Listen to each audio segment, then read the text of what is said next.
मैंने पहले भी सत्य का साथ दिया, आज भी सत्य के साथ खड़ा हूँ और सदैव सत्य के साथ खड़ा रहूँगा। और उसके साथ मेरे चंडीगढ़ शहर में जिस पर मुझे 500% भरोसा है, उस शहर के लिए मैं आधी रात को भी जिम्मेवारी ले सकता हूँ कि मेरे शहर के व्यक्ति कैसे हैं, मेरे शहर के लोग कैसे हैं, मेरे शहर के श्याम प्रेमी कैसे हैं। उसी के चलते 24 मार्च की रात को जो यहाँ हरकत हुई है, उसे हरकत ही कहूँगा, क्योंकि जब आदमी इतने ज़्यादा घमंड में हो और उसको किसी की भी बात समझ ना आती हो, तो समझाने के लिए फिर सारे पहलू सामने रखने पड़ते हैं। पहली बात ये कही गई कि पैसे थोपे गए। मोंटी और तरुण की तरफ से। तो मैंने मोंटी और तरुण को बुलाया कि चर्चा की बात क्या है, सत्य क्या है, क्योंकि हम लोग वो नहीं है कि जोत की कसम खाकर ही हम अपनी सत्यता निर्धारित करेंगे। आयोजक जोत की कस्में नहीं खा सकते, क्योंकि उनको हमसे भी ज़्यादा उस जोत पर भरोसा होता है जिस जोत के आगे लोगों का सिर झुकवाते हैं।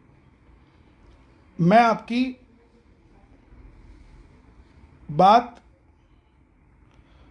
और उनके पक्ष, आज सुबह सुबह मेरे पास वो रोते हुए आए कि भैया हम अपनी बात कैसे रखें, हमारे पास ऐसा कोई प्लेटफॉर्म नहीं है जिससे कि हमारी बात दुनिया तक पहुंच सके।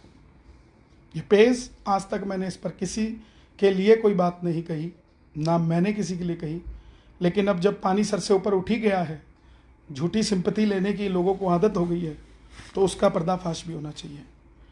तरुण जी अगली बात आपसे करेंगे। और जो पहला सवाल है कि क्या पैसे थोपे गए और किस, मैं सिर्फ इतनी सी बात कहता हूं कि श्याम परिवार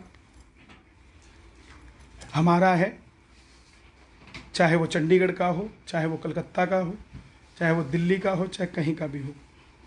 कलाकारों की इज्जत मत उछालो। बात आयोजकों पर आती है तो आयोजकों ने, क्या तुमने उनके लिए फ्लाइट नहीं करवाई? बिल्कुल कराई। क्या होटल नहीं कराया? क्या टेंट नहीं लगवाया? क्या साउंड नहीं लगवाई? क्या म्यूजिशियन नहीं करे? तो आयोजक कहाँ गलत हो गए भाई? तो मैं सिर्फ यही निवेदन करता हूँ कि ना आयोजकों को बदनाम करें, ना हम कलाकारों को बदनाम करें, ना किसी शहर को बदनाम करें। हम क्यों नहीं चंडीगढ़ जाएंगे? क्यों हम ऐसी हरकत करें कि हमें कोई बुलाए या ना बुलाए, ऐसी बात हो जाए? हमें चाहिए प्रेम प्यार से जो काम कर रहे हैं वो करते रहें। आप में क्षमता नहीं थी पैसे छोड़ने की, आप मना कर दो, स्पष्ट आकर कहो कि नहीं मैं तो पैसे लूंगा साहब, मैं किस लिए बरसात के पैसे किस लिए छोड़ के जाऊंगा, मैं लूंगा। आप दोनों चीजें लेकर चलते हैं कि पैसे भी नहीं लूंगा और मंडल ने दिए भी नहीं और मुझे इज्जत भी चाहिए। ये बात पैसे की नहीं रही है, ये बात उन घरों की हो गई है। आप कहते हैं ना कि एक कलाकार का भी घर होता है। जनाब कलाकार तो एक ही हुआ ना, 20 घरों में 3 दिन से चूल्हा नहीं जल रहा है। जिसने कीर्तन कराया उनके माँ बाप उन्हें गालियां दे रहे हैं, उनकी पत्नियां उन्हें गाली दे रही हैं, उनकी बहनें उन्हें गाली दे रही हैं। सबके लिए सोचना पड़ता है। भारत है ही सर्वे भवन्तु सुखिनः, सबके लिए सोचा जाता है। और मैं पुनः यही निवेदन कर रहा हूं, आप झूठी सिंपैथी लेने के लिए ये काम मत करो।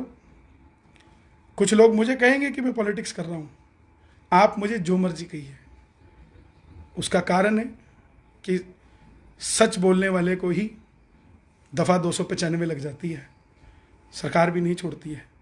आप तो फिर भी जनता जनार्दन है, कुछ भी कह सकते हैं, लेकिन इस मुद्दे पर आयोजकों को बदनाम ना किया जाए, चंडीगढ़ को बदनाम ना किया जाए।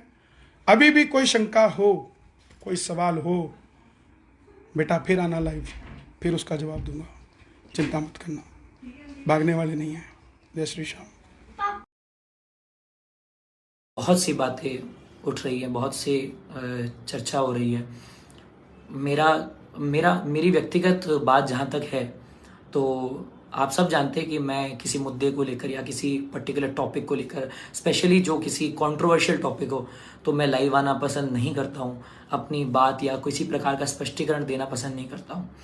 मगर मुद्दा अगर मेरे तक रहे तो ये बात सही मानी जा सकती है, क्योंकि ये मेरा निजी विचार है कि मैं अपने लिए मुझे नहीं बोलना, मुझे अपने बारे में कुछ नहीं बोलना या अपना स्पष्टीकरण नहीं देना या कोई भी बात ऐसी नहीं बोलनी जिससे मैं सफाई देता नजर आऊँ। तो वो जब मेरे तक सीमित है तो ठीक लगता है। लेकिन अगर कोई बात मेरे परिवार तक पहुंच जाए, मेरे घर वालों तक पहुंच जाए, मेरे माता मेरे पिता तक पहुंच जाए, मेरे शुभ चिंतकों तक या मेरे समर्थकों तक पहुंच जाए, अगर धमकी भरे कॉल्स मेरे पिताजी को आने लग जाएं, मेरे घर वालों को कॉल करके परेशान किया जाए, उनको बुरा भला सुनाया जाए, या स्पेसिफिकली कहूँगा कि समर्थक तो बहुत मेरे जितने लोगों ने मेरे सपोर्ट में काफ़ी बातें लिखी। सबसे पहले तो आप लोगों का धन्यवाद कि आप लोगों ने बात मेरे फेवर में किया। लेकिन स्पेशली 2 व्यक्ति ऐसे जिन्होंने मेरे समर्थन में बोला और उनको कटघरे में खड़ा किया गया, उनमें से एक हमारे आदरणीय बत्रा परिवार शुभम बत्रा जी, उनके पिताजी राजेश बत्रा जी, और दूसरे मेरे आदरणीय मेरे बड़े भाई नरेश पुनिया भैया। इन 2 व्यक्तियों ने मेरे समर्थन में बात की। स्पेशली नरेश पुनिया ने तो मुद्दे को कई हद तक सुलझाने की कोशिश भी की, लेकिन लोगों ने न जाने किस तरीके से कुछ स्पेशल लोगों ने कुछ ऐसी बातें उनके लिए बोली और उनको कटघरे में खड़ा किया, उनके लिए उनको काउंटर सवाल किया। तो अगर बात मेरे तक सीमित है तो मैं अपनी बात करने को मतलब अपनी बात ना करने को मैं सही हूं कि हाँ, मुझे अपनी बात नहीं रखनी। लेकिन अगर बात मेरे से ऊपर मेरे परिवार पर या मेरे समर्थकों तक जाए और फिर भी मैं चुप रहूं और मैं अपना पक्ष ना रखूं तो ये गलत है। मेरा दायित्व बनता है कि मैं अपना पक्ष रखूं, मैं अपनी बात बोलूं। इसीलिए मैं अपनी बात रखने के लिए, अपना पक्ष रखने के लिए आपके बीच आया हूं। पिछले 3 से 4 दिनों में ऐसे काफ़ी व्यक्ति हैं जिनको मैं पर्सनली जानता हूँ और मेरे अच्छे संबंध, मुझे ऐसा लगता था कि मेरे अच्छे संबंध हैं उनसे। लेकिन मुझे दुख इस बात का हो कि उनमें से काफ़ी ऐसे लोग हैं जिनका मेरे पास कोई कॉल नहीं आया, कोई फ़ोन नहीं आया। उनका 1% भी उनका ये दायित्व नहीं बनता कि वो मुद्दे के बीच में अगर आ रहे हैं या किसी बात के बारे में मेरे खिलाफ बोल रहे हैं तो उनको मेरे से पूछना चाहिए, एक कॉल करना चाहिए कि भैया क्या बात है, आप ये बात आपके बारे में ऐसी सुनी जा रही है तो ऐसा क्यों हो रहा है। अगर उनको मेरे बारे में टिप्पणी करनी है तो कम से कम मेरा पक्ष तो समझेंगे या मेरा पक्ष सुनेंगे। समझेंगे तो बहुत बात की बात है, कम से कम आपका इतना बनता है कि आप अगर मेरे बारे में बोल रहे हो या मेरे बारे में लिख रहे हो, आप लाइव आ रहे हो, मेरे मुद्दे पर आप लाइव आ रहे हो, तो आपको इतना तो दायित्व बनता है, आपका एक इंसानियत के नाते आपका दायित्व बनता है कि आप मुझे कॉल कर लो कि आपके पास मेरा नंबर नहीं है, आप मुझे कॉन्टैक्ट नहीं कर सकते। चाहो तो आप आराम से कर सकते हो, लेकिन आपने ये नहीं किया। अब बात मुद्दे पर आती है कि मैं अपना पक्ष अभी आपके बीच रख रहा हूँ कि उस बंद कमरे में क्या हुआ क्या नहीं हुआ।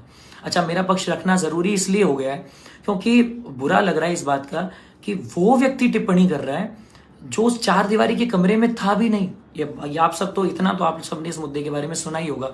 चंडीगढ़ का किस्सा है, 24 मार्च के कीर्तन के बारे में बात है, बरसात को लेकर के माहौल जो बना उसके रिगार्डिंग बात है। 4 दीवारी के अंदर की बात थी, एक कमरे के अंदर की बात थी। उस कमरे के अंदर जितने व्यक्ति थे, अगर वो कुछ बोलते हैं तो समझ में भी आता है, वो अपना पक्ष रख रहे हैं, मैं अपना पक्ष रखूंगा। लेकिन वो व्यक्ति लाइव आकर के बोल रहे हैं जो उस कमरे में ही नहीं थे। अगर आप न्यायाधीश बन ही रहे हो तो कोई बात नहीं, आप न्यायाधीश बनो, अगर आपको शौक है कोई दिक्कत नहीं है। कम से कम न्यायाधीश का काम होता है पक्ष में बात करना कि निष्पक्ष बात करना। न्यायाधीश का काम है दोनों पक्षों को सुनना और उसके बाद निष्पक्ष फैसला करना या निष्पक्ष बात रखना। अगर आपको मुद्दा अपने आप को ज्यादा ऊपर दिखा कर आपको मुद्दा सामने रखना ही है तो आप कम से कम निष्पक्ष तो हो, आप दोनों पक्षों को सुनो तो सही। तब आप कह सकते हो कि हाँ, मैंने उसकी भी बात सुनी, उसकी भी बात सुनी, और सुनने के बाद जाकर के मुझे ये लगता है, फिर आप अपने निजी विचार रखो ना। आपके निजी विचार एक पक्ष के हैं तो आप गलत हो फिर। अब 4 दीवारी के कमरे में क्या बात हुई, क्या नहीं बात हुई, ये सारी बातें अगर मैं अपने तरफ से बताऊं तो मुझे झूठा कहा जाएगा कि राज परीख अपनी बात कर रहा है, अपनी वाणी बोल रहा है। एक सेकंड, क्योंकि प्रूफ नहीं है ना, तथ्य नहीं है। बिना तथ्य के कोई भी बात, जैसे उनकी बात वैसे मेरी बात, अगर वो सही है तो मैं सही हूँ, वो गलत है मैं गलत हूँ, वो बात कहीं निष्कर्ष पे नहीं आएगी। मेरे शब्द को झूठा कहा गया। ये कहा गया कि मैंने रोहतक के कीर्तन में बाबा की सौगंध खाई, हालांकि बहुत फर्क है। मैंने कहा कि श्याम बाबा के दरबार को, श्याम बाबा को अग्नि को साक्षी मानकर मैं कहता हूँ कि मेरे पास वो रुपए ना कल थे, ना आज है, ना कल रहेंगे, वो पैसे पुनिया जी के पास है। इस बात पर पुनिया जी को इतना बुरी तरह घसीटा गया कि मुझे गिल्टी फील हो रही है कि मैंने बेचारे का नाम क्यों ले दिया। मैं ये कह देता कि एक व्यक्ति के पास है तो शायद वो इतना उनको घसीटा नहीं जाता। वो एक सरल व्यक्ति है, उनके जैसा व्यक्तित्व तो बहुत कम देखने को मिलता है। मैं नहीं, मेरे ख्याल में शायद आप सब लिख रहे होंगे ये बात। आप खुद जानते हैं कि वो व्यक्ति कितना सही है, कितना समझदार है और कितना सरल है। उस व्यक्ति को आपने 1 सेकंड में कटघरे में खड़ा कर दिया कि नरेश पुनिया जी बीच में आ गए।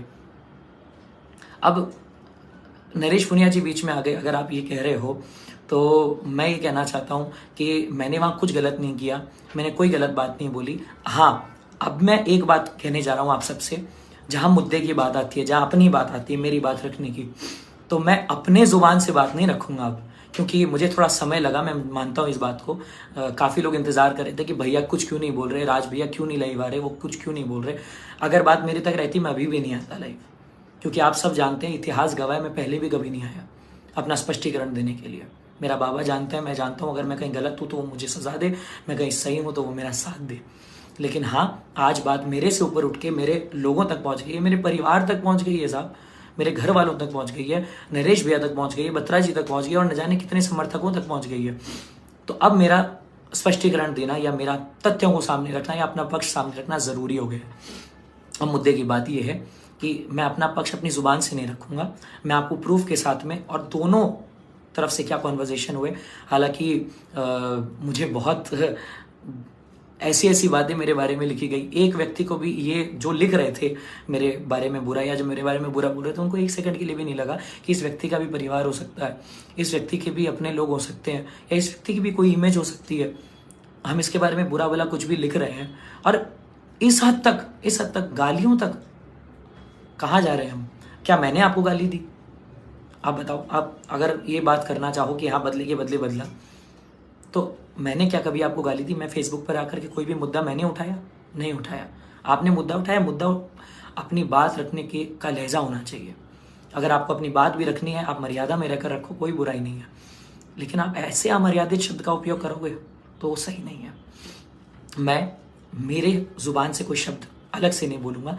अब मैं वो बात रख रहा हूँ आपके बीच, जो बातें मेरे और वहाँ के जो लोग जिन्होंने मुझ पे लांछन लगाया था, और मैं किसी को गलत साबित करने के लिए नहीं कर रहा हूँ, मैं अपना पक्ष रख रहा हूँ।